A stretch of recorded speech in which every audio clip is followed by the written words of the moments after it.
Sei que é da profissão, mas é muito complicado. E aí, o que você pensa? Vamos falar então com um advogado, seu José Lúcio Munhoz. Boa noite. Qual a opinião do senhor? Boa noite, pastor Guilherme, pastor Renê, boa noite, telespectadores. É um prazer estar aqui para dizer se advogar para criminosos é justificável, porque é da profissão, ou deveria, por questões éticas ou morais, o advogado abster de fazer essa defesa. Eu falo como advogado e como juiz, que fui por 25 anos, que sem sombra de dúvidas devemos sim fazer a defesa de qualquer pessoa. Até porque só saberemos dizer se ela é criminosa ou não após o julgamento, após uma defesa.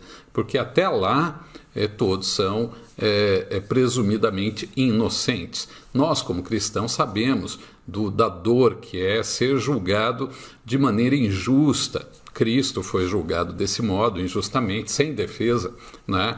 E sofreu todo o Calvário aí, nós que acabamos de passar pela Páscoa, relembramos essa situação. A Declaração dos Direitos do Homem diz, programada pela ONU, né? Diz lá no artigo 11, toda pessoa acusada de um ato delituoso presume-se inocente até que a sua culpabilidade fique legalmente provada no decurso de um processo público e que todas as garantias necessárias de defesa lhe sejam asseguradas. Isso é um princípio universal da Declaração dos Direitos do Homem. E não por acaso a nossa Constituição reproduz isso também, que não há crime sem lei anterior que o defina, nem pena sem prévia definição legal. Não haverá também penas cruéis. Então, assim, quando a gente fala, defender um criminoso, não é? É um ato bárbaro, e ainda assim merece defesa? Sim, merece. Por quê? Primeiro aspecto, porque a sociedade é contra atos bárbaros, é contra situação inescrupulosa. Então a sociedade não pode agir igual a essas pessoas. Ela tem que propiciar os mecanismos legais, né, preservando o direito das pessoas, ainda que seja de um criminoso, né? E mais, isso é necessário, essa defesa, porque sem defesa ninguém pode ser condenado.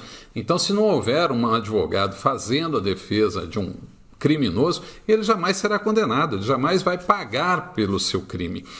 Mais que isso, sem uma discussão correta, nós não teremos dentro do processo, ou seja, garantido o contraditório, a ampla defesa, nós não teremos uma pena justa. E a sociedade não pode aplicar uma pena injusta. Até para se estabelecer os limites dessa imposição legal, é preciso que haja defesa, porque se não houver defesa, alguém pode ser condenado injustamente, ainda que seja um criminoso. Sua pena pode ser maior do que deveria dentro do sistema legal. Então, para isso, é necessário uma defesa técnica, profissional, por um advogado. E nós sabemos que é claro que os advogados não são obrigados a aceitar qualquer causa. Se alguma causa lhe contrariar, profundamente, o advogado pode recusá-la. Se ele se sente muito comovido com a situação, não é adequado que o advogado participe de uma ação, de uma defesa, pensando desse modo, ou seja, contrariado. Agora, se o advogado aplicar apenas as questões técnicas, jurídicas de uma defesa técnica, ele pode exercer tranquilamente, com profissionalismo, sua profissão. Até porque o Estatuto da OAB diz que nenhum receio de desagradar a magistrado ou a qualquer autoridade, nem de incorrer em impopularidade, deve deter o advogado no exercício da profissão. E no Estatuto, o Código de Ética da OAB diz lá que é direito e dever do advogado assumir a defesa criminal sem considerar sua própria opinião sobre a culpa do acusado. Porque quem vai estabelecer a culpa é a decisão final, é o judiciário, é o corpo de sentença, seja ele de magistrados, seja do júri popular.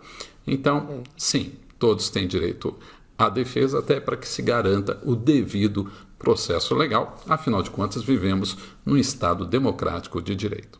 Boa noite, obrigado. Ok, doutor José, muito obrigado pela sua participação.